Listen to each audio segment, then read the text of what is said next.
ரமேஷ் சேதுராமன் நீங்கள் கேட்டிருப்பீங்க அவர் சொன்னதை. இது ரொம்ப சென்சிட்டிவான ஒரு விஷயமும் கூட. ஆனால் இதில் ஒரு வேகம் காட்டுது, ஒரு அவசரம் காட்டுது பாஜக அரசு. உடனடியாக முடிச்சிடணும், எப்படியாவது இந்த பட்ஜெட் கூட்டத்தொடரில் இதை கொண்டு போயிடணும் அப்படின்னு பார்க்குறாங்க. ஜேபிசி வழியாக 10 பேரை சஸ்பெண்ட் பண்ணிட்டு இருக்க 21 பேரை வைத்து பண்ணால் மட்டும் இது நியாயம் வழங்கக்கூடிய இடமா அது இருக்காது. BJP is taking a shorter route to achieve this அப்படின்ற ஒரு குற்றச்சாட்டை வைக்கிறது. நிதானம் காட்டலாம், 18,000 பக்கங்கள் இருக்கு, பொறுமையாக பார்க்கலாம், அது நேரம் எடுத்துக்கொண்டு செய்யலாம். ஏன்னா இது இந்த தலைமுறை மட்டுமில்ல, தொடர்ந்து அடுத்து வரக்கூடிய ஒரு பெரிய ஒரு எக்ஸாம்பிள்ஸ் கோன் செட் வித் திஸ் சட்ட திருத்த மசோதா. அப்படின்னா ஏன் இந்த வேகம்? இன்னொரு குற்றச்சாட்டு என்னன்னா, டெல்லி தேர்தல் இருக்கு, 5ஆம் தேதி அங்கே வாக்கு நடக்க போகுது, அதுக்கு முன்னாடி நம்ம ஏதாவது ஒன்று இதில் செய்யணும் அப்படின்ற எண்ணமும் அவங்களுக்கு இருக்கு அப்படின்றது தான் திரிணாமுல் காங்கிரஸ் எம்பி உட்பட பலர் சொல்றாங்க. இல்ல, முதல் விஷயம் நான் வந்து டெல்லி எலெக்ஷனை பத்தி சொல்றேன். டெல்லி எலெக்ஷன் வந்து டெவலப்மெண்ட் அண்ட் இன்ஃப்ராஸ்ட்ரக்சர் அஜெண்டால தான் போதே தவிர எங்க கம்யூனல் அஜெண்டா இல்ல. அங்க தண்ணியை பத்தி பேசுறாங்க, யமுனா ரிவர், இந்த மாதிரியான விஷயங்களை தான், அதாவது அப்புறம் வந்து ரோடு, இந்த மாதிரியான விஷயங்கள் பேசி கொண்டிருக்கிறார்கள். அப்புறம் வந்து பாத்தீங்கன்னாக்கா மெடிக்கல் ஃபெசிலிட்டிஸ், பள்ளி, இந்த மாதிரி பேசுறாங்களே தவிர எங்கேயும் கம்யூனல் பேசி நான் பார்க்கல. ஓகே, அதனால அது டெல்லி எலெக்ஷனுக்காக சொல்றது முதல்ல ஒரு தவறு. ரைட், சரி. ஏன்னா அது ஜஸ்ட் முதல்ல எதுக்கு சொல்லிட்டேன்னா அதை ஜஸ்ட் தள்ளி வைத்து விடலாம், அந்த அலிகேஷன் தவறு. இந்த வக்ஃப் போர்டு விவகாரம் நம்ம எவ்வளவுதான் விவாதிக்கிறது, நிறைய விவாதிச்சிட்டோம். இதுல பாத்தீங்கன்னாக்க வக்ஃப் போர்டுல இவர் சொன்னாரு எல்லாம் அமைதியா பொறுமையா பண்ணலாமேன்னு. ஏங்க, அப்போ கடந்த காலங்கள்ல அமைதியா பொறுமையா பண்ணி வக்ஃப் போர்டு கொண்டு வந்ததுக்கே இப்ப என்ன பிரச்சனைகள் எவ்வளவு இருக்குங்கிறது தான் இப்ப பிரச்சனை. இப்போ சொல்றாங்க இல்லையா, கம்யூனல் ஹார்மனி, சமூகங்களுக்கு இடையேயான ஒரு நல்லுணர்வு இருக்கணுங்கிறத சொல்லக்கூடிய என் மூத்தவர் ஐயா ஹிதாயத்துல்லா அவர்கள், அவர் வந்து எந்த ஒரு பிரச்சனையையும் தொடர்ந்து உருவாக்கக்கூடிய, பதற்றத்தை ஏற்படுத்தக்கூடிய ஒரு விஷயத்தை சட்டத்தின் வாயிலாக சீக்கிரமா சரி செய்யணுங்கிறத மறுக்க மாட்டாருங்கிறது என்னுடைய பாயிண்ட். அந்த வகையில வக்ஃப் வாரியத்தை பொறுத்த வரைக்கும் இப்ப என்ன பிரச்சனை? வக்ஃப் வாரியத்துல நீங்க வந்து ஒரு நிலத்தை வந்து ஒருத்தர் வந்து ஒரு சர்வே நம்பர்ல ஒரு சின்ன பகுதியை மட்டும் வாங்குவார். வாங்கிட்டு அதுல வந்து 5 ஏக்கர் நிலம் இருக்குன்னு வச்சுங்க, நான் குறைஞ்சது சொல்றேன், ஒரு 5, அதுல வந்து ஒரு கிரவுண்டு சுமார் 2000 ஸ்கொயர் ஃபீட்டுக்கு ஒரு லேண்ட வாங்கிட்டு அத அப்புறம் வக்ஃப் போர்டுக்கு கொடுக்குறாருன்னு வைங்க. வக்ஃப் போர்டு போய் ஒரு நோட்டிபிகேஷன் இஷ்யூ பண்ணுவாங்க. என்ன சொல்றாங்க, இந்த இடம் வந்து இந்த சர்வே நம்பர், இந்த இது வந்து வக்ஃப் போர்டுக்கு சொந்தமானதுன்னு மொத்தத்தையும் சொல்லிட்டாங்க. அது அப்போ மத்த யாரும் அந்த இதுல நிலப்பரிவர்த்தனையே செய்ய முடியாது. சட்டப்பூர்வமான உரிமை உள்ள இது அப்படிங்கறத கடந்த காலங்களில் பல பிரச்சனைகள், அதுக்குதான் நம்ம சட்ட திருத்த மசோதாவை அதுக்குதான் கொண்டு வரணும் ட்ரை பண்றாங்க. ரைட், இல்ல அதுதான் சொல்றேன். இப்போ என்னன்னா, தொடர்ந்து இப்ப லேட்டஸ்டா இவ்வளவு நடக்கும் போது இந்த மாதிரியான பிரச்சனைகள் நடந்து கொண்டு இருப்பதனால என்னை பொறுத்தவரை இதை சீக்கிரம் கொண்டு வரணும். ஏன்னா இல்லைன்னா இது ஒரு கம்யூனல் டென்ஷனை கிரியேட் பண்ணிடும். எதிர்கட்சிகள் இந்த மாதிரியான ஒரு பிரச்சனையை வச்சு ஒரு கம்யூனல் டென்ஷனை இவங்க உருவாக்க முடியும். இல்லைன்னா வேணும்னே அரசியல் லாபத்திற்காக செயல்படக்கூடிய, நான் எல்லாரையும் சொல்லல, அரசியல் லாபத்திற்காக செயல்படக்கூடிய ஒரு உள்நோக்கம் கொண்ட ஒரு சில சிறுபான்மை அமைப்புகளும் இதை ஒரு பகடைக்காயா பயன்படுத்தி இதுல வந்து நம்மளுடைய இஸ்லாமிய சகோதரர்களுக்கும் இந்துக்களுக்கும் இடையே ஒரு பிரிவை ஏற்படுத்துவதற்கு ஒரு முயற்சியை கூட ஏற்படுத்தலாம்ங்கிறது ஒரு பாயிண்டா இருக்குன்னு தான் நான் பாக்குறேன். ஒரே ஒரு சின்ன திருத்தம், இந்துக்கள் அல்ல, முஸ்லிம்களுக்கும் பாஜகவுக்கு தான் பிரச்சனை, எந்த இந்துவும் இதுக்கு எதிராக போல.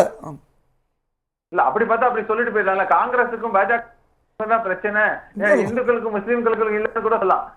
ஏன்னா அந்த மாதிரியான ஒரு ஸ்டாண்டு கூட இருக்கலாம்னு அதை விட்டுருவோம். அது இன்னும் சொல்ல போனா INDA கூட்டணி இருப்பவர்களுக்கும் இங்களுக்கும் பிரச்சனை கூட நீங்க சொல்லலாம், எப்படி வேணா சொல்லலாம். ஆனா விஷயம் இதுதான். இதுல என்னன்னாக்க இது ஒரு கம்யூனல் டென்ஷனா ஆகுறதுக்கு முன்னாடி தொடர்ந்து இருக்கக்கூடியது. இப்ப நம்ம தமிழகத்திலே பல பார்த்தோம்.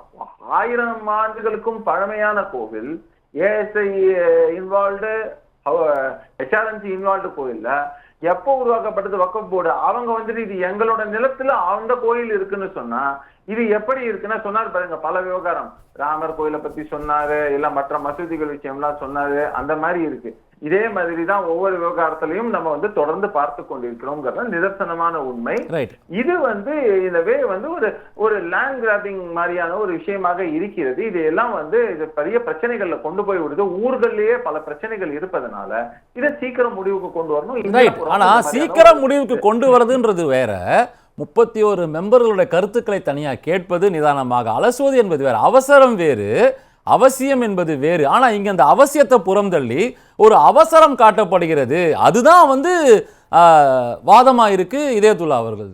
இல்ல இல்ல ஏன் சொல்றேன்னா, இப்போ இவங்க சொன்ன ஆட்கள் எல்லாம் கொண்டு வந்து இன்க்ளூட் பண்றேன்னு சொன்னாங்க.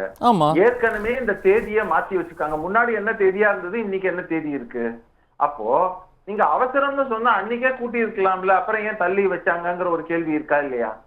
தொடர்ந்து இவங்க இதை தள்ளிக்கொண்டே போகணும்னு பாக்குறாங்களே தவிர எந்த காலத்திலையும் இதுக்கான ஒரு இறுதி முடிவு எட்டப்பட வேண்டும், ஒரு நியாயமான முடிவு எட்டப்பட வேண்டும்ங்கிறதுல இவங்களுக்கு அதுல ஒரு இன்ட்ரெஸ்ட் இல்லை அப்படின்னு நம்ம பாக்குறோம்.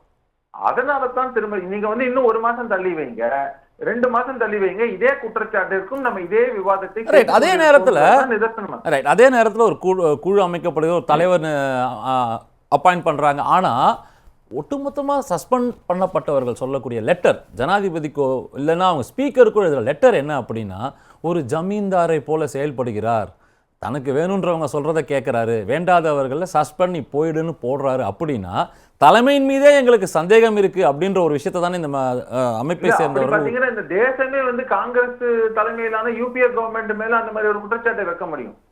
நீங்க என்ன பண்ணீங்க, ஒரு அவசரமா ஒரு சட்டத்தை கொண்டு வரணும்னு. ஒரு நிமிஷம், என்னன்னா நீங்க இந்த வக்ஃப் போர்டு ஒரு சார்பாக இருக்கக்கூடிய வக்ஃப் போர்டு சட்டத்தை சரி செய்யாமல் இத்தனை ஆண்டுகள் வச்சிருந்திருக்கீங்கன்னா அதுவே அந்த ஜமீன்தாரி மைண்ட் செட்னு ஒண்ணு வச்சுக்கலாம். அதுவும் பெரும்பான்மைக்கு எதிரான ஜமீன்தாரி மைண்ட் செட். ஒரே நிமிஷம், அதாவது நாங்க திருத்தம் பண்ணும்போது இந்த எதிர்ப்பெல்லாம் எங்கேருந்து வரல, இந்து சகோதரத்திலிருந்து வரல, முஸ்லிம்கிட்ட இருந்து வரல. நீங்க இப்படி கொண்டு வரும்போது ஏன் எதிர்ப்பு வருது?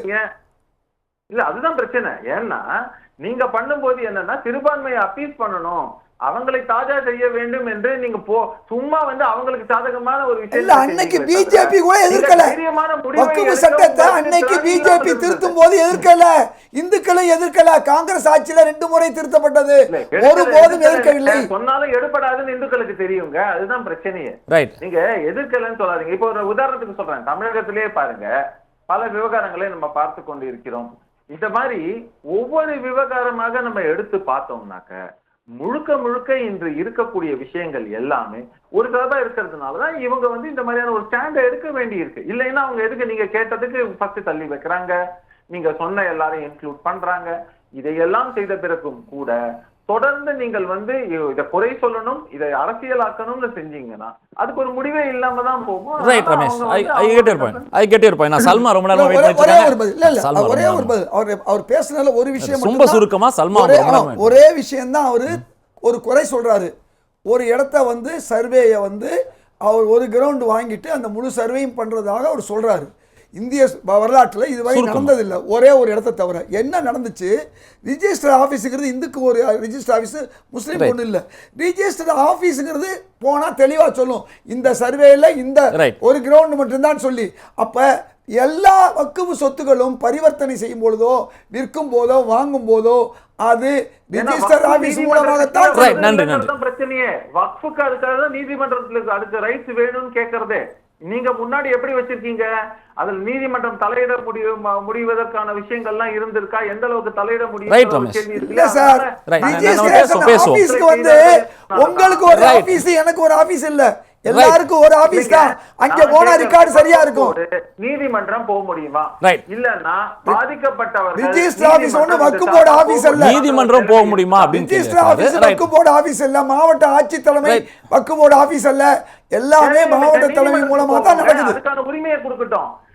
நம்ம என்ன சொல்றோம், கான்ஸ்டிடியூஷன் ஒஸ்தின்னு சொல்றோம்ல, அரசியலமைப்பு சட்டம் ஒஸ்தின்னு சொல்லும்போது அப்ப நீதிமன்றத்தை நாடுவதற்கு right Ramesh, right, you made your point, right, you both made your point. நான் சல்மா உங்க கிட்ட வரேன். நன்றி முஸ்லிம்களுக்கு பிரச்சனை வந்தாலும் நீதிமன்றத்தை தான் நாடுறாங்க. சரி, ரைட், நன்றி. நான் சல்மா கிட்ட வரேன். நீதிமன்றத்துல இருக்கு, வேற எங்கேயும் இல்ல. ரைட், நன்றி. ரமேஷ் அவர் ஒட்டுமொத்த குற்றச்சாட்டு பாஜகவின் மீது, பாஜக அரசு மீது.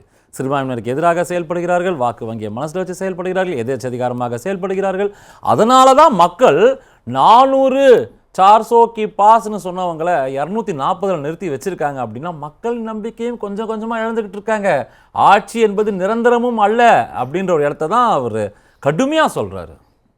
அவர் சொன்னாரு, அதுல பாதி உண்மை இருக்கு, மீதி பாதியை நான் சொல்லிடுறேன். அவங்களுக்கு வந்து 400 240 வந்ததுக்கான காரணம் அவங்க சொன்ன நல்ல முன்னெடுப்புகள்லாம் எடுக்கல. யூனிஃபார்ம் சிவில் கோடு சாரே சொன்னார் சப்போர்ட் பண்றோம் அப்படின்னு வந்து நம்ம இதாயத்துல்லா சார் சொன்னார். அப்படின்னாக்க அதை கொண்டு வந்திருக்கணும். முறை இது 10 வருஷம் சப்போர்ட் பண்றேன்னு சொல்லல, தவறான தகவல் வேற. சரியான முறையில் கொண்டு வந்தால் அப்படின்னாரு. ரைட். அதனால அது முக்கியமான ஒரு விஷயம். ரெண்டாவது விஷயம், இவங்களோடது எப்படின்னா எப்பவுமே பைனாகுலர் வச்சுட்டே திரியுறாங்க. இவங்களும் சரி, இவங்க கூட்டணியும் சரி, எப்ப பார்த்தாலும் பைனாகுலர். ஆனா அவங்களுக்கு மூக்குக்கு என்ன நடக்குதுன்னு தெரிய மாட்டேங்குது. இப்போ ஒரு உதாரணத்துக்கு சொல்லலாம் வச்சுக்கங்க, தமிழ்நாட்டிலே திருப்பரங்குன்றம் விவகாரம் எடுத்துக்கங்க. நீங்க என்ன ஆகுது இதுல வந்து 1930லயே அதுவும் பிரிட்டிஷ் ரூல்லயே இதுல வந்து ரொம்ப தெளிவா சொல்லியிருக்காங்க, இந்த மலைகள் அத்தனையுமே இந்த கோவிலுக்கு சொந்தமாகுது.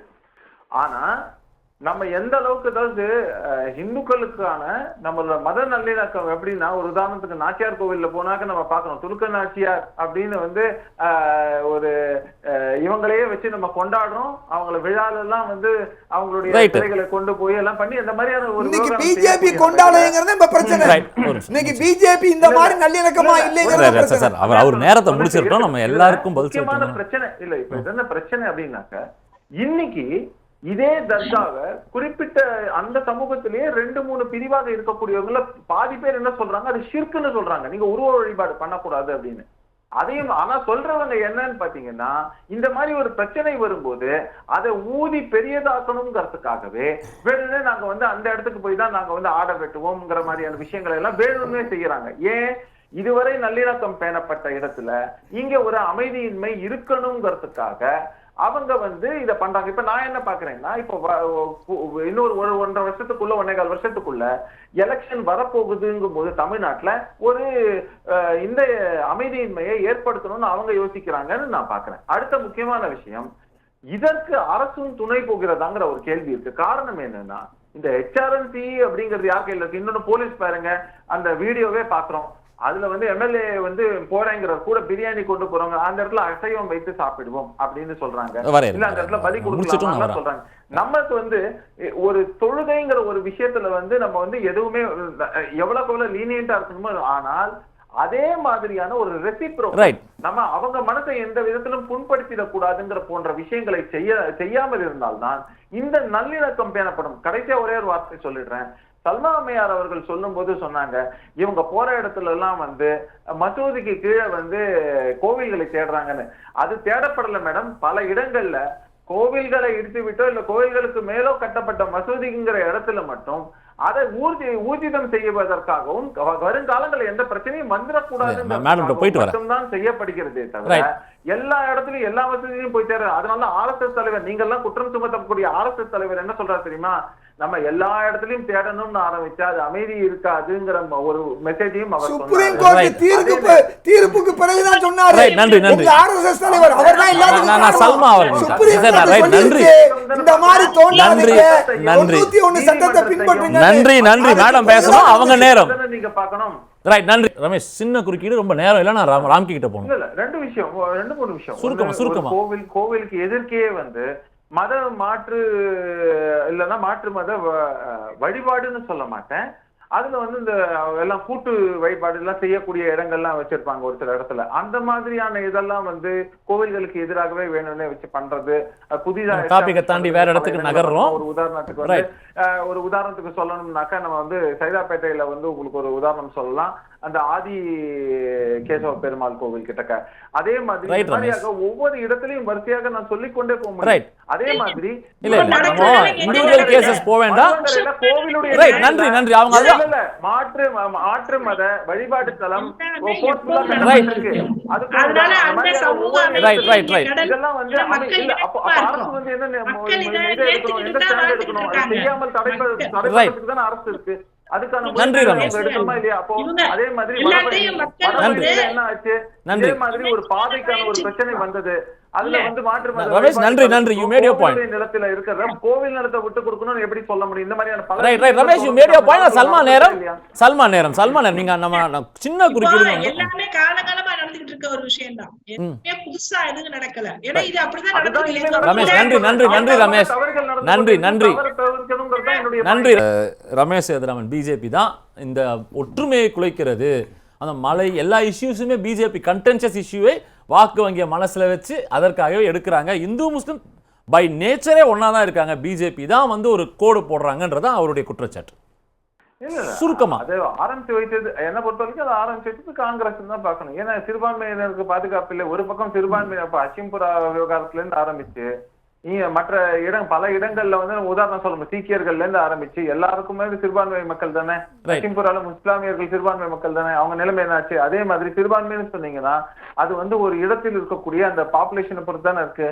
இதுல என்ன ஆச்சு, நமக்கு காஷ்மீர்ல என்ன ஆச்சுன்னு நம்ம பாக்குறோம். அப்படி இருக்கும்போது ஒவ்வொரு இடத்துலயும் இந்த மாதிரியாக அநீதிகள் நடந்து கொண்டிருக்கும் போது அதை வேடிக்கை பார்த்து விட்டு பின்னாடி சிறுபான்மை பாதுகாவலர்களாக அவங்க மேல ஒரு பயத்தை ஏற்படுத்தி சிறுபான்மை பாதுகாவலர்கள் நாங்கள் என்று சொல்லிக்கொண்டு அந்த ஓட்டு அறுவடையை மட்டும் செய்வதற்காக காங்கிரஸோ இல்ல அதன் கூட்டணிகளான திமுக போன்ற கட்சிகள் எல்லாருமே செயல்படுவதுதான் இந்த பிரச்சனைக்கு வித்திருக்கிறது. இதனாலதான் சமூகத்துல நல்லிணக்கம் கெட்டு போகுதுன்னு நான் பாக்குறேன்.